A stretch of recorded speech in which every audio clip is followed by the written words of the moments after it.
주님께서 여러분과 함께 요한이 전한 거룩한 복음입니다.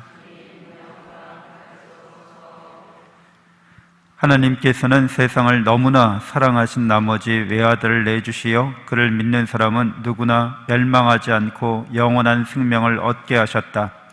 하나님께서 아들을 세상에 보내신 것은 세상을 심판하시려는 것이 아니라 세상이 아들을 통하여 구원을 받게 하시려는 것이다.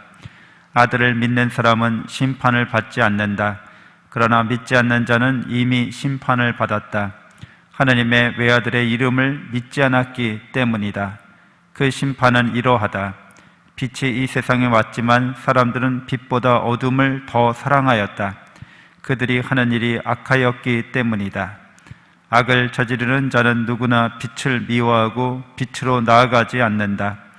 자기가 한 일이 드러나지 않게 하려는 것이다. 그러나 진리를 실천하는 이는 빛으로 나아간다. 자기가 한 일이 하느님 안에서 이루어졌음을 드러내려는 것이다. 주님의 말씀입니다. 그리스도님 찬미합니다. 찬미 예수님, 하느님의 복동이 고맙습니다. 고맙습니다. 감사합니다. 네, 오늘 우리는 집회서 말씀을 이제 38장 24절부터 마지막 장까지 이제 함께 나누게 됩니다.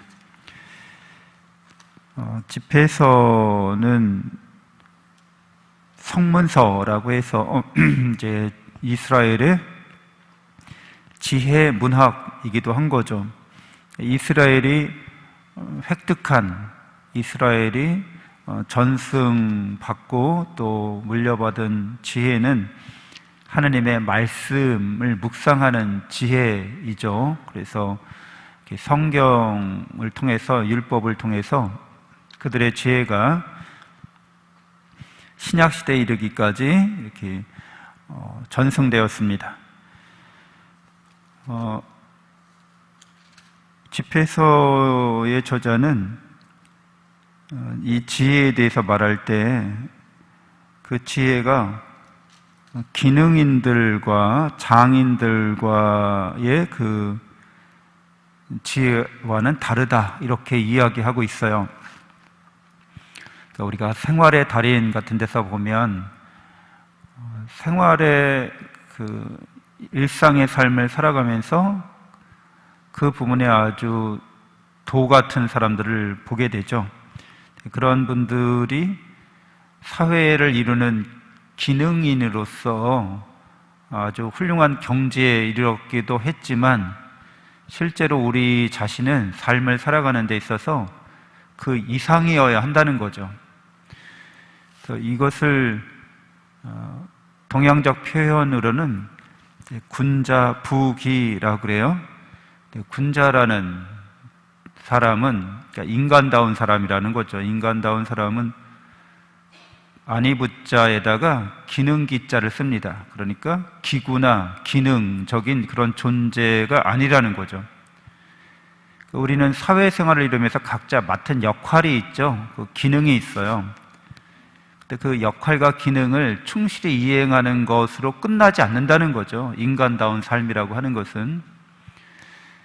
그래서 만일 우리가 하느님의 말씀 안에서 우리 자신을 잘 성찰하고, 그래서 우리가 누구인지, 하느님께서 우리를 얼마나 사랑하는지, 우리가 하느님의 사랑과 은총으로 얼마나 큰 축복을 받았는지 그걸 깨닫고 확신하면서 하느님의 말씀으로 하느님의 뜻에 맞게 순종하면서 살아가는 삶을 영원히 살아가는 그런 존재로서 자기를 잘 정립해야 하는 거죠, 언제나. 그렇지 않고 사회생활의, 조직생활의 어떤 기능인으로서 그 역할에만 우리 자신을 한정하게 되면, 그러면 인간답지 못하다, 이렇게 말하는 거죠. 지혜롭지 못하다, 이렇게 말하는 겁니다. 저도 이제 사제니까 이렇게 미사를 집전하는데 사제적 기능으로서 제가 기능적인 역할을 충실히 하는 존재로만 머문다면 미사드리는 기계가 될 수 있어요. 여러분이 이제 가정에서 부모로서의 기능과 역할이 있죠. 아내로서, 남편으로서 기능과 역할이 있어요. 근데 그런 기능과 역할을 하는 존재로만 멀면 기계나 다름없다는 거죠. 동물과 다름없다는 거죠. 또 곤충을 보면 개미나 벌이나 각자의 역할과 기능이 맡겨져 있는데 그거를 아주 기계적으로 수행합니다. 그래서 그 사회가 아주 잘 돌아가게끔 돼 있는 거죠. 물론 그런 기능과 역할이 다 필요하긴 해요. 근데 거기에만 머물면 우리는 기계가 되거나 동물이 되거나 한다는 거죠.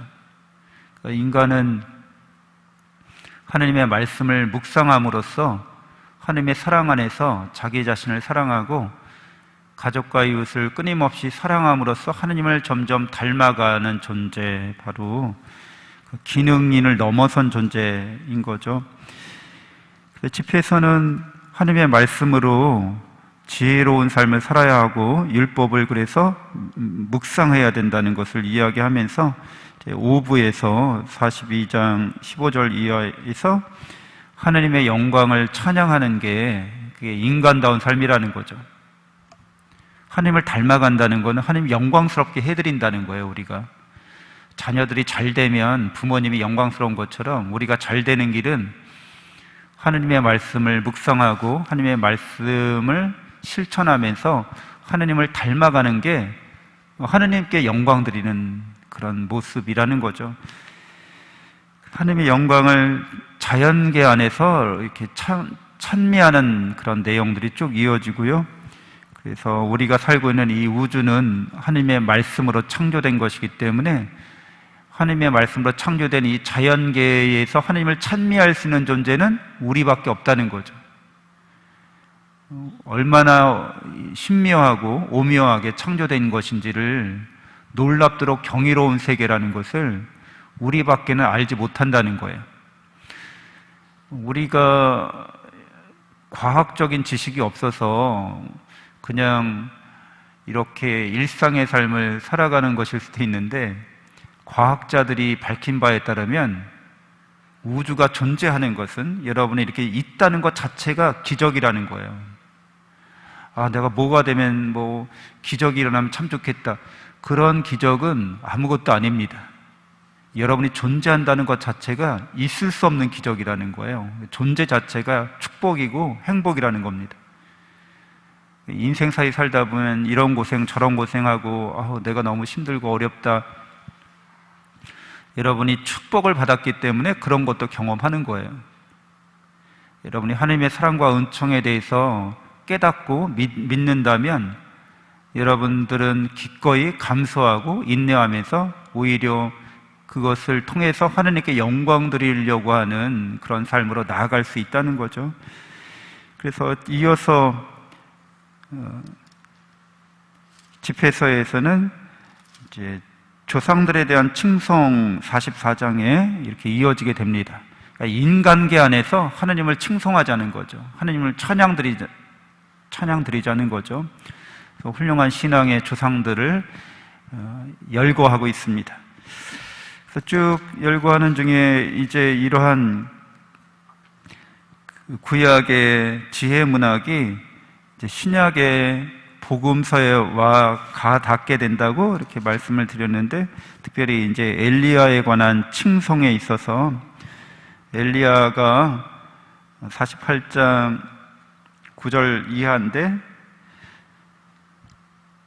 10절에 당신은 정해진 때를 대비하여 주님의 분노가 터지기 전에 그것을 진정시키고 아버지의 마음을 자식에게 되돌리며 야곱의 지파들을 재건하리라 기록되어 있습니다.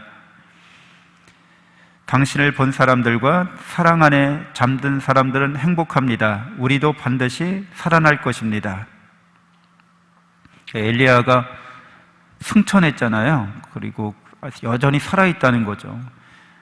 구약에서 승천한 사람이 두 사람 나오죠. 여기에서도 나오는데 에녹과 엘리야인데, 여기 이 집회서에 나오는 이 구절은 종말에 관련된, 종말의 때에 관련된 이야기죠. 그리고 하느님의 심판에 관련된 이야기입니다. 또 부활에 관련된, 영원한 생명에 관련된 이야기들이 전해져 내려옵니다. 그리고 예수님께서도 이런 집회서에 나오는 이런 전승을 잘 알고 계셨고 당대의 사람들도 너무 잘 알고 있었던 거죠. 그래서 신약 시대에 이런 엘리야의 영을 갖고 오는 사람이 예수님께서 복음서에서 세례자 요한이다 이렇게 말씀하시고 지금이 바로 종말의 때, 심판의 때라고 말씀하십니다. 그리고 예수 그리스도를 통해서 부활의 영원한 생명이 이루어짐을 밝혀주십니다. 잠시 눈을 감고 기도하겠습니다.